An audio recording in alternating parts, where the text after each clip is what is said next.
नमस्कार साथियों, मैं सुबोध कुमार पतरातू झारखंड से। आज दिनांक 10 दिसंबर 2025 है।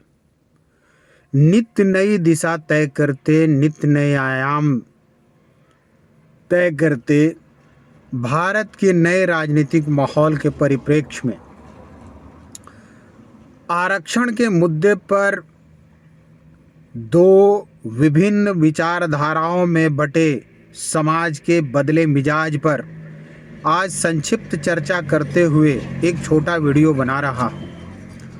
आरक्षण जिसके लागू होते ही इस देश में दो विचारधाराएं, इसके समर्थक विरोधी सदैव से आमने सामने खड़े रहे हैं, परंतु इन दिनों आप भी महसूस करते होंगे कि आरक्षण को समाप्त करने का एक बड़ा वर्ग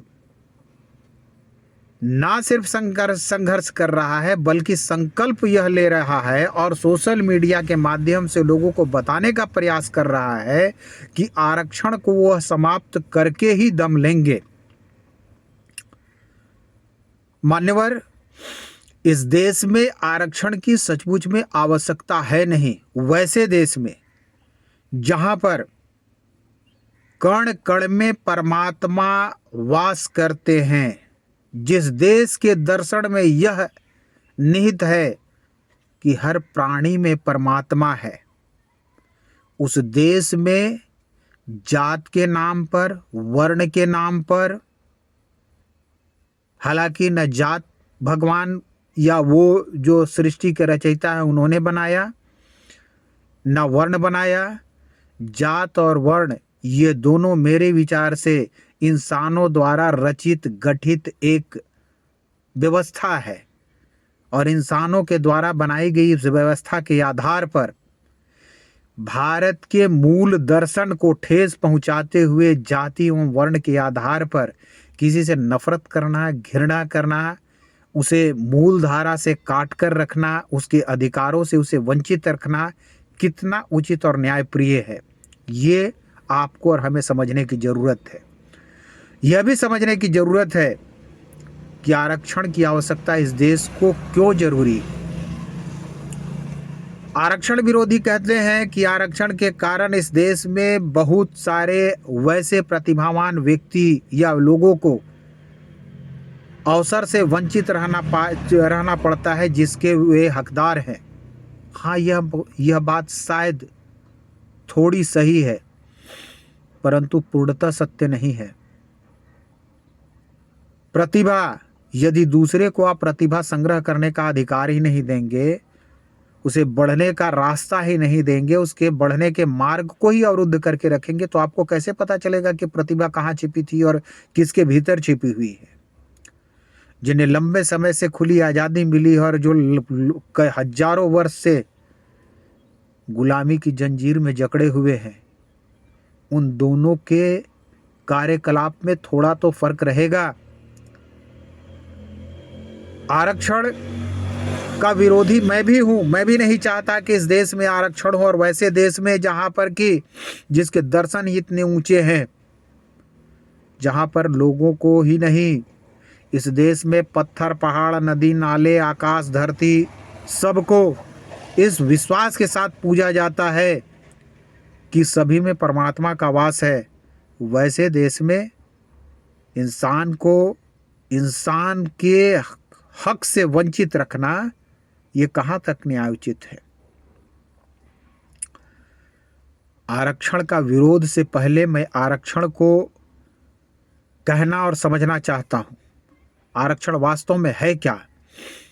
आरक्षण शॉर्टकट में अगर उसे समझे तो आरक्षण रिजर्वेशन, जैसे आप किसी ट्रेन अथवा बस में अपने लिए रिजर्वेशन चाहते हैं, एक सीट रिजर्व करना चाहते हैं, तो आपको जो सामान्य मूल्य है, जो उसका वर्तमान मूल्य है, उससे ऊंची दर या ऊंची कीमत चुकानी पड़ती है, तब जाकर के आपके लिए एक सीट रिजर्व होती है।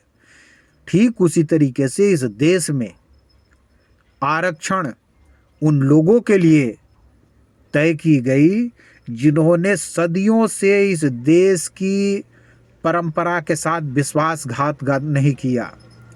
जो सदियों से इस देश के निर्माण में अपना संपूर्ण निस्वार्थ योगदान दिया, जिन्होंने न देश की संस्कृति, न देश के दर्शन, ना ही देश की एकता अखंडता के साथ विश्वासघात किया, गद्दारी की, वैसे लोगों को जात एवं वर्ण के आधार पर मुख्य धारा से काटकर रखा गया, वंचित रखा गया।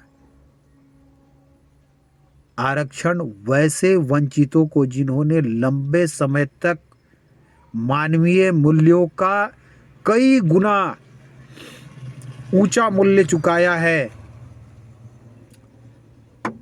वैसे लोगों के लिए इस देश में आरक्षण की व्यवस्था की गई। आरक्षण की व्यवस्था करने वाले लोग पूर्णतः मानवीय आधार पर इस देश के नए निर्माण का संकल्प लेने वाले लोग थे, जो यह मानते थे कि इस देश के निर्माण में हर किसी का योगदान होना, समान योगदान होना जरूरी है।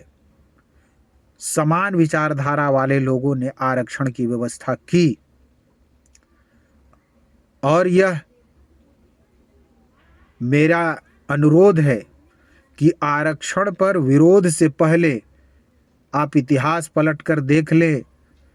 जब तक इस देश के बहुत बड़े संख्या के भीतर देश के प्रति समर्पण के बावजूद उन्हें वंचित रखने का काम किया गया, तब तक यह देश हजारों वर्षों तक अपमान झेला है, गुलाम रहा है। और भविष्य में न यह देश फिर से गुलाम हो और न अपमान सहे। इसलिए इस देश में सभी के योगदान को बराबर और उतना ही पुनीत और पवित्र समझा जाए और उन्हें वह योगदान देने का अवसर दिया जाए, ताकि देश फिर से एक अखंड भारत की ओर अग्रसर हो। आरक्षण इस देश में तब तक रहना चाहिए जब तक दो तरह के, मेरे विचार से दो तरह की जो विचारधारा है वह जब तक बरकरार रहेगी तब तक इस देश में आरक्षण की आवश्यकता है। पहली आवश्यकता, पहली विचारधारा, मेरे विचार से अभी भी दो पैर वाले बहुत सारे इंसान तो हैं, परंतु उनके भीतर अभी भी पशुत्व गुण, माने पशु का गुण, हिंसक पशु का गुण अभी भी विद्यमान है। वो सब कुछ अपने लिए चाहते हैं। हालांकि ये पशुत्व गुण कहने से पशुओं का भी अपमान है और मैं पशुओं का अपमान नहीं करना चाहता। मेरे हृदय में उनके लिए बड़ा ही उचित और पवित्र स्थान है, परंतु कुछ मनुष्य के भीतर सब कुछ मेरे लिए, सब कुछ मेरे परिवार के लिए, सब कुछ मेरे जाति और वर्ण के लिए, ऐसी जो पशुत्व गुण है वह जब तक विद्यमान रहेंगे, जब तक उनके भीतर यह भावना रहेगी कि देश के सारे संसाधनों पर हमारा और हमारे लोगों का अधिकार हो, शेष में यह न बटे, तब तक इस देश को आरक्षण की आवश्यकता है। जब तक समानता की भावना हर नागरिक के भीतर ना आ जाए, हर व्यक्ति जब यह न समझने लगे कि हर कोई परमात्मा का बनाया हुआ है और हर किसी के योगदान से ही यह देश मजबूत हो सकता है, जब तक यह भावना सबके भीतर ना आ जाए तब तक इस देश को आरक्षण की आवश्यकता है।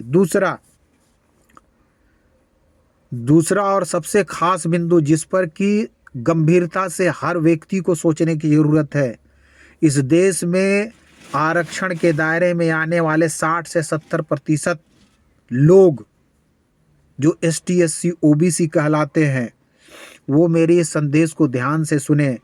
भारतवर्ष का एक भी लोकसभा या विधानसभा मेरे विचार से ऐसा नहीं है जहां पर कि आरक्षण विरोध करने वाले लोगों की संख्या इतनी हो कि वो अपना उम्मीदवार जिता ले। इसके बावजूद भी ये भोले भाले ST SC OBC के लोग इस देश में आरक्षण के विरोध करने वाले अथवा उसका मौन समर्थन करने वाले उम्मीदवार को जिताकर निस्वार्थ भाव से यदि संसद और विधानसभा पहुंचाने का काम कर रहे हैं तो उन्हें पुनर्विचार करने की जरूरत है। यदि आपके मत को हासिल करके जो आपका उम्मीदवार यदि आरक्षण का मौन विरोध कर रहा है, मुख दर्शक बन के देख रहा है, आपके ही वोट पर वो आपके अधिकार को छीनता हुआ देखता है, तो मैं कहूँगा कि इस देश में आरक्षण तब तक होना चाहिए जब तक ये एसटी, एससी, ओबीसी भी थोड़े से धूर्त विचार के ना हो जाएं। वो भी यह निर्णय लेना शुरू कर दे कि मेरा वोट अब उसी को जाएगा जो हमारे अपने एसटी, एससी, ओबीसी समुदाय के होंगे, जो आरक्षण का विरोध नहीं करेंगे, सभी में समानता का अधिकार रखेंगे, सबके लिए अवसर देने की बात करेंगे।